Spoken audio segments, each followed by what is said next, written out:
कानी बहू। किशोरी लाल जी के बेटे राघव की शादी की बात जगह जगह चल रही थी, लेकिन किशोरी लाल जी को कोई लड़की पसंद ही नहीं आती थी। और उसकी एक ही वजह थी, किशोरी लाल जी का लालची होना।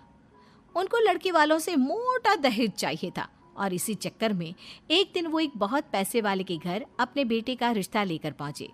उस आदमी का नाम था ओम प्रकाश।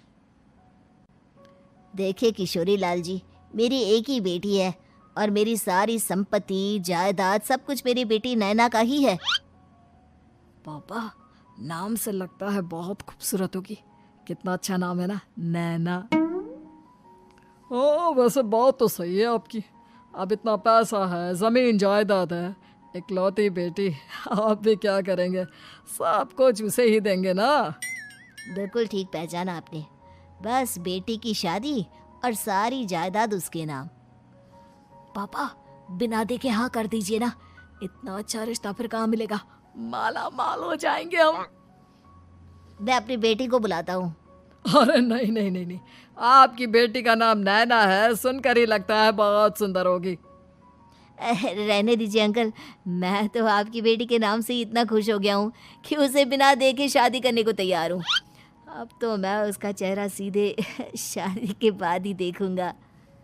और इस तरह राघव नैना का चेहरा नहीं देखता और उससे शादी कर लेता है। शादी के बाद अपनी सुहाग रात पर जब राघव नैना का घूंघट उठाकर देखता है तो नैना की आंखें बंद थी।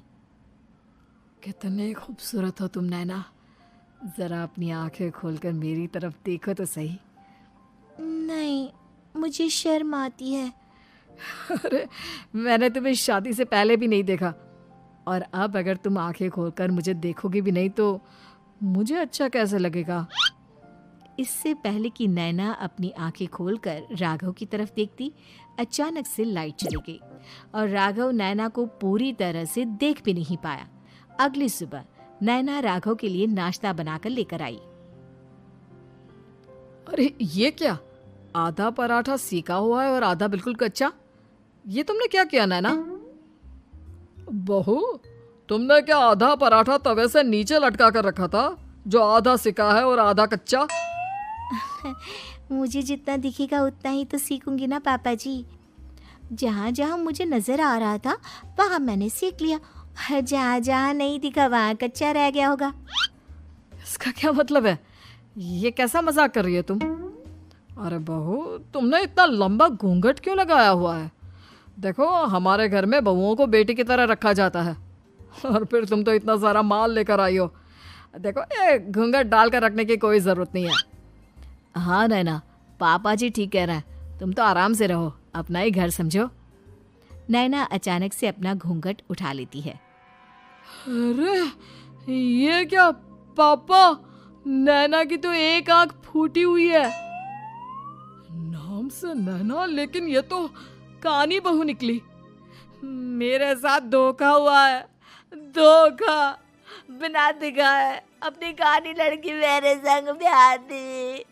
मुझे कानी बीवी नहीं चाहिए। मुझे अभी ओम प्रकाश जी से बात करनी पड़ेगी। आखिर उन्होंने मेरे साथ ऐसा किया क्यों? अरे, आप लोगों ने ही तो पापा से कहा था कि आप लोग शादी से पहले मुझे देखना नहीं चाहते। अब मेरे पापा पर क्यों इल्जाम लगा रहे हैं?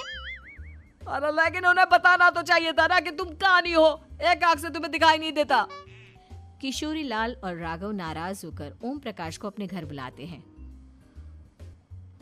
पापा जी, ये आपने क्या किया? शादी से पहले बताया क्यों नहीं कि नैना की आंखों में परेशानी है? अरे, आप ही ने तो लड़की देखने से मना कर दिया था। और लेकिन आप बता तो सकते थे। आपको तो हमारी बेटी की प्रॉपर्टी चाहिए थी, वो भी पूरी की पूरी। अब क्या हुआ अगर उसे आधा दिखाई देता है? प्रॉपर्टी तो आपको पूरी मिल गई ना। अरे ये क्या बात हुई? मेरी शादी प्रॉपर्टी से नहीं, आपकी बेटी से हुई है। अब ये तो पहले सोचना चाहिए था, तब तो मेरी प्रॉपर्टी देखकर तुम्हारी जुबान लप लपा रही थी। लेकिन मैं कानी लड़की को अपनी बीवी बनाकर नहीं रख सकता। पापा, कुछ करिए ना आप। हाँ, करता हूँ। देखिए ओम प्रकाश जी, आप हमारे साथ ऐसा नहीं कर सकते।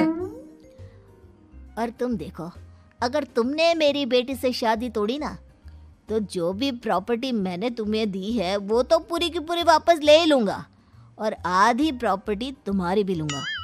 अरे मेरी आधी प्रॉपर्टी भला क्यों लेंगे आप?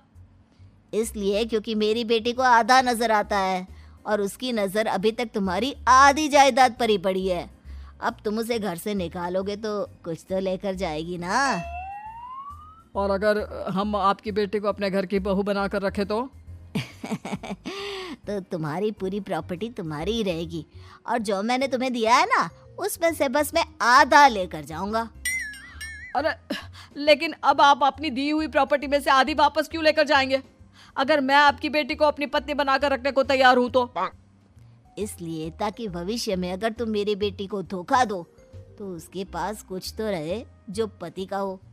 वैसे मेरे पास तो बहुत कुछ है, लेकिन अपने पति की कोई निशानी तो उसके पास होनी चाहिए ना। अब अगर तुमने मेरी बेटी को कहानी कहा तो तुम्हें प्रॉपर्टी भी कहानी ही मिलेगी, पूरी नहीं। जमाए राजा। किशोरी लाल और राघव समझ चुके थे कि वो बुरी तरह फंस चुके हैं और अब उनके पास वहां से निकलने का कोई चारा नहीं है। अब समझ में आया ना, लालच बुरी बला होती है। एक तो तुम्हें प्रॉपर्टी मिली, ऊपर से बीवी मिली, उसमें तुम्हें नखरे भी दिखाने हैं। आए बड़े, चुपचाप बैठो दोनों। कुछ दिनों के बाद नैना राघव की कार लेकर बाजार घूमने निकलती है और जब कार लेकर वापस आती है, ये क्या? एक तरफ से मेरी गाड़ी पूरी खराब हो चुकी है। लगता है तुमने मेरी गाड़ी को किसी दूसरी गाड़ी के साथ एक्सीडेंट किया है। अरे अरे कितना बड़ा नुकसान कर दिया तुमने बहू। वो क्या है ना पापा जी, मुझे एक आंख से दिखाई नहीं दे रहा था, सामने से गाड़ी आ रही थी। मुझे तो सिर्फ आधा ही दिखाई दिया और वो गाड़ी मेरी कार से रगड़ते हुए निकल गई। अब मैं क्या करूं बताओ? आप इसे ठीक कराने के पैसे कौन देगा? तुम्हारे पापा। तुमने मुझसे इस तरह से बात की? अभी रुको। नैना राघव की शिकायत ओम प्रकाश को कर देती है। देखो राघव, अब जो मेरी आधी प्रॉपर्टी तुम्हारे पास थी ना, उसमें से आधी और मैं लेकर जाऊंगा, क्योंकि तुमने मेरी बेटी को डांटा। अरे नहीं नहीं पापा जी, गलती हो गई, माफ कर दो। गलती की तो कोई गुंजाइश ही नहीं। अगली बार मेरी बेटी को डांटा तो बची हुई आधी में से आधी और ले जाऊंगा। लालच के चक्कर में हम दोनों ने बहुत बड़ी गलती कर दी बेटा। एक तो तुम्हें कानी बहू मिली और ऊपर से जो माल मिला वो भी काना। इस तरह राघव की हर एक गलती पर ओम प्रकाश उसकी प्रॉपर्टी का आधा आधा हिस्सा लेकर अपना सारा माल वापस ले गया और राघव को कानी बीवी से काम चलाना पड़ा। भाई लालच वाकई में बुरी बला है।